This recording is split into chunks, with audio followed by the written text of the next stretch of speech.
So, forgot to do a little, hot rod cars are pain fucking update on Sunday.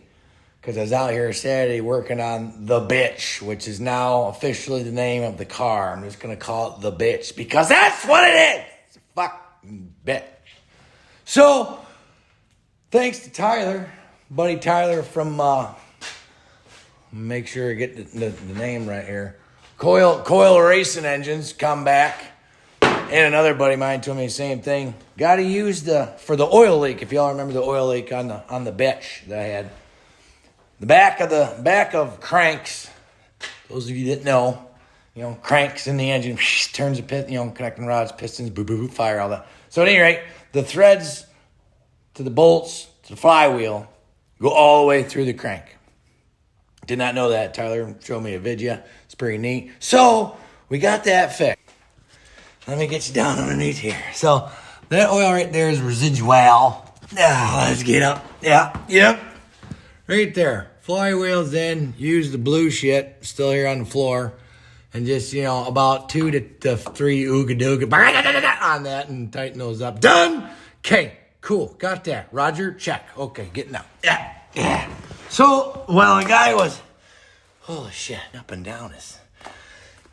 So when the guy was, waiting for the blue stuff to heal up, I had some issues with clutch quadrant. So it's a cable, right? And it's got the cable hooks onto it. And then when you push the pedal, this little thing rolls backwards and pulls on the cable. Roger? So when I put all this stuff together, it was kind of a combination of 1965, 1995 pedal set, clutch, brake pedal, all that stuff. Thought I had it good to go. Wrong-o! So when the transmission was in before I started leaking oil, I couldn't get the cable to tighten up, and I figured out why. Let me fucking dance around this fucking bitch, this good mother. So I up in here, I don't know if I can get you. So, boop, boop, boop, clutch, pedal, right. See that aluminum jobby right, this guy right there. So the cable mounts on that guy. Let me get you back out again. Turn. So the cable mounts on that. Well, now, after everything's installed, I find out when you push the clutch pedal, that doesn't fucking move. It's fucking not sitting still. So, to get that pedal set out, to work on it, I gotta take all that out of there again. Jesus. And, my dad and I, we'd already put some brake juice in, I got the distribution blockage here, because right there's the bolts to get that pedal set out. It's a mother.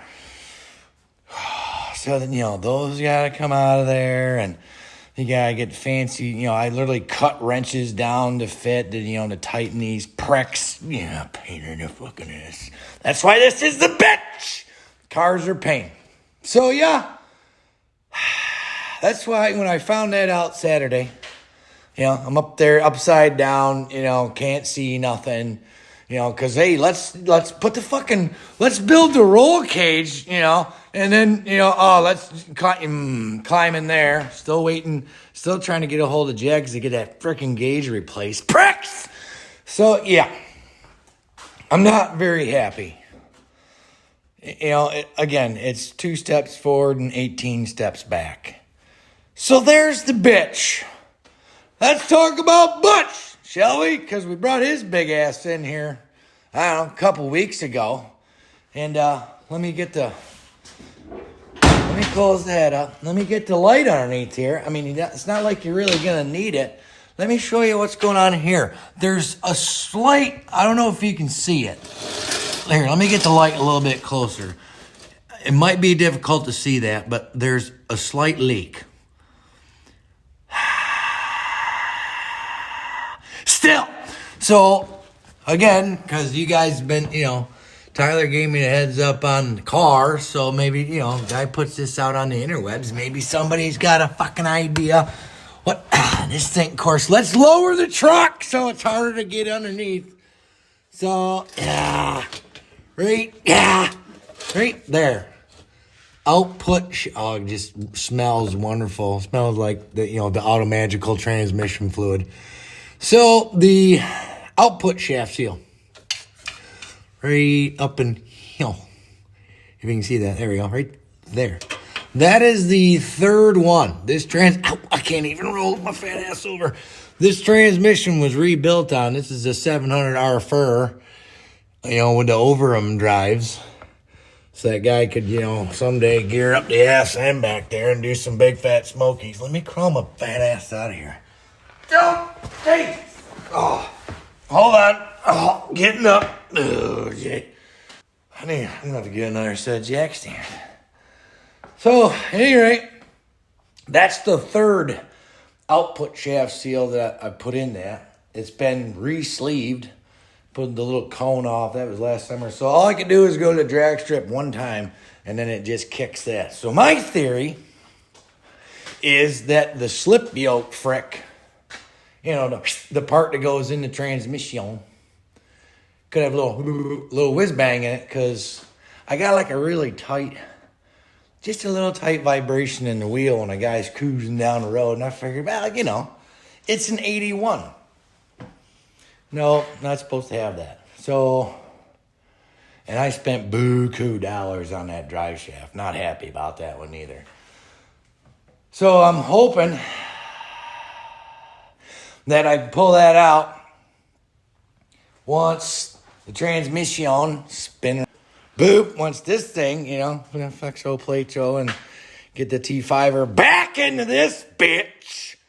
And then measure on the drive shaft, which I got a pair of them right over yonder, which is handy because the parts car that I bought for the 65, the 95, that one was in the 95.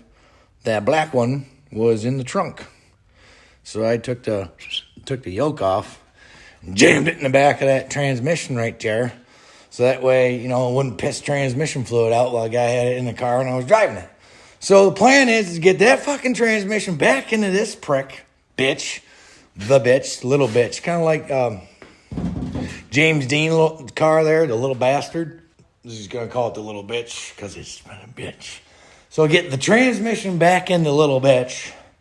Measure on the drive shaft because that needs to get extendoed. Because fun fact, 1995 Mustang is 7 inches shorter than a 1965. At least wheelbase it is.